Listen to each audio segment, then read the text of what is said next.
Hello Dungaree family, I am back with some more recipes. Today we are going to try out the healthy burgers that you know exactly what went in. You don't need to worry about toxins and preservatives, all those little baddies.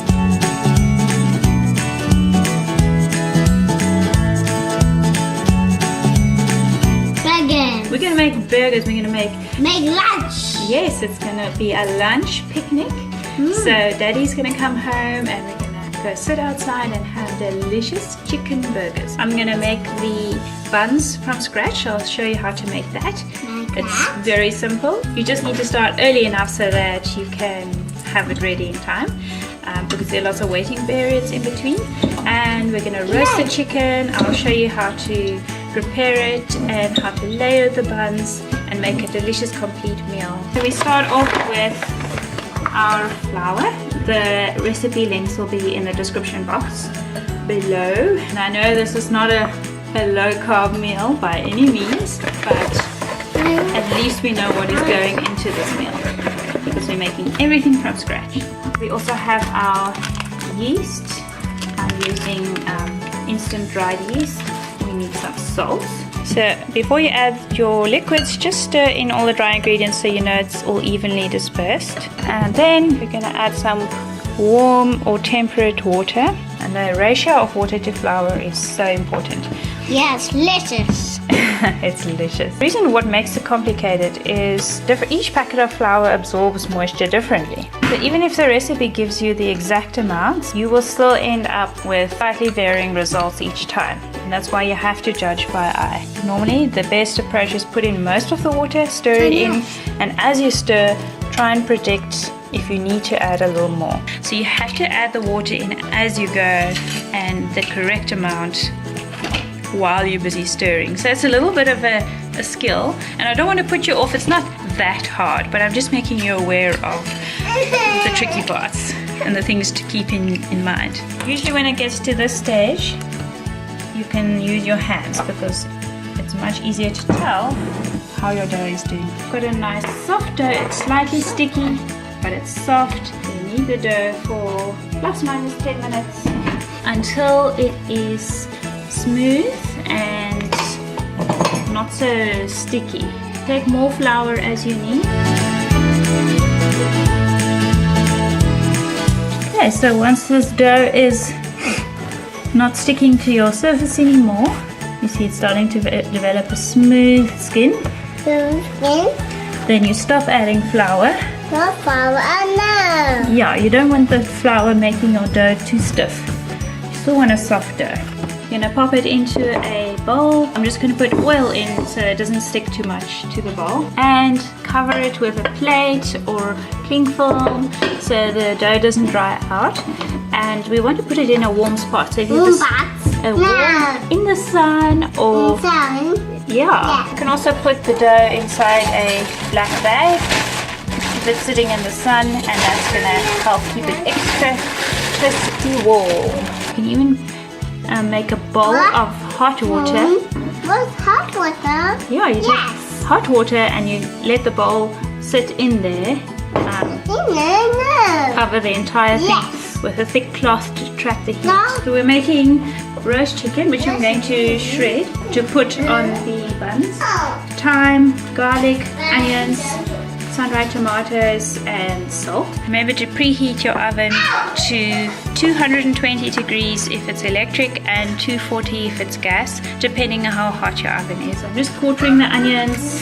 So I'm putting a smidge of olive oil on the base so nothing sticks, and I just use my onion to spread it around. And what I like to do is lay the onion in the center of the pan, and what we can do is take our sun-dried tomatoes. I've got about 5 of them here.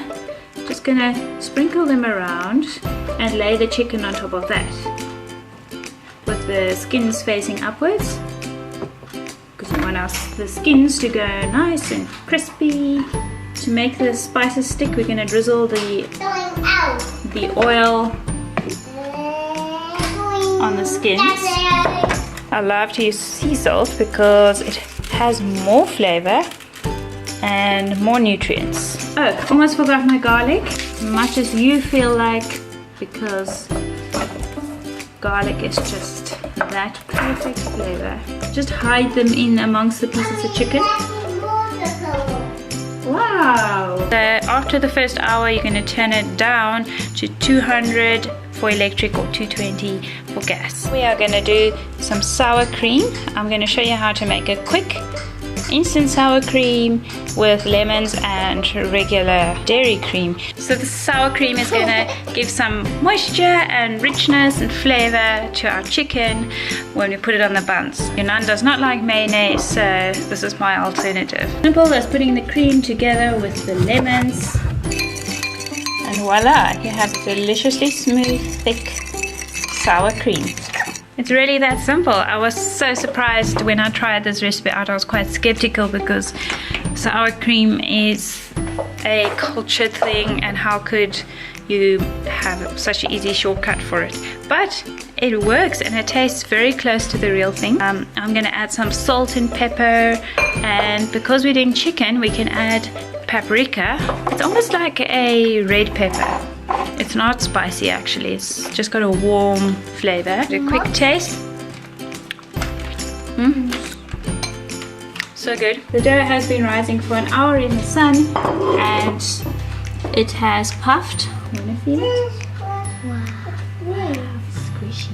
Just need a bit of flour on our workstation.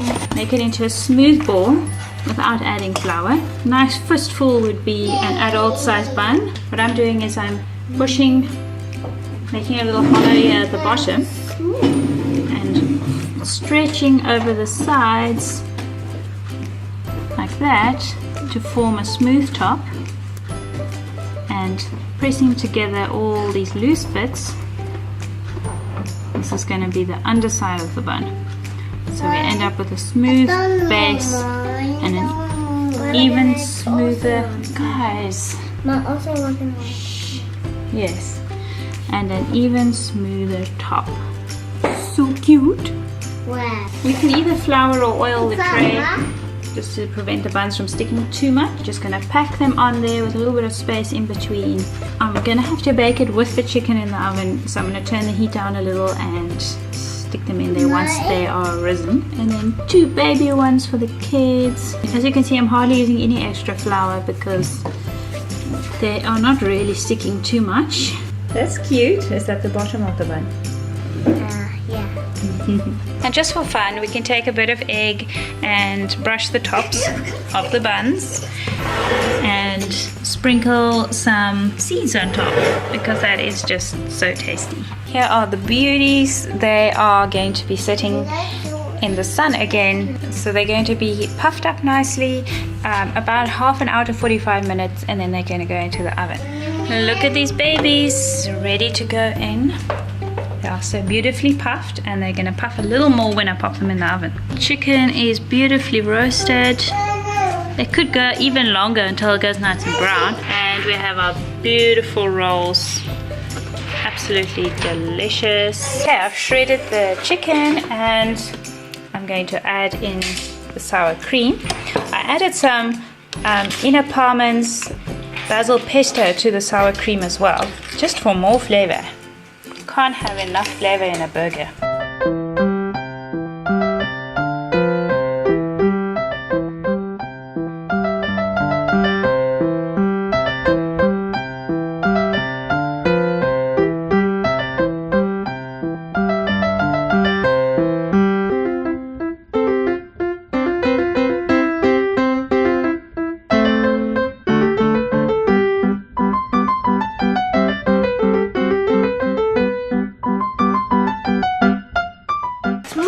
Small one.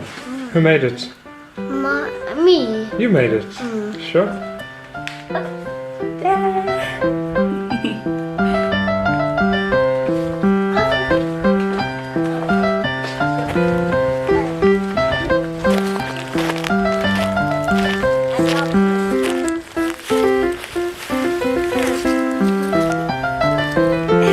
So the verdict? Amazing. Mission accomplished. Deliciousness. Thanks for watching.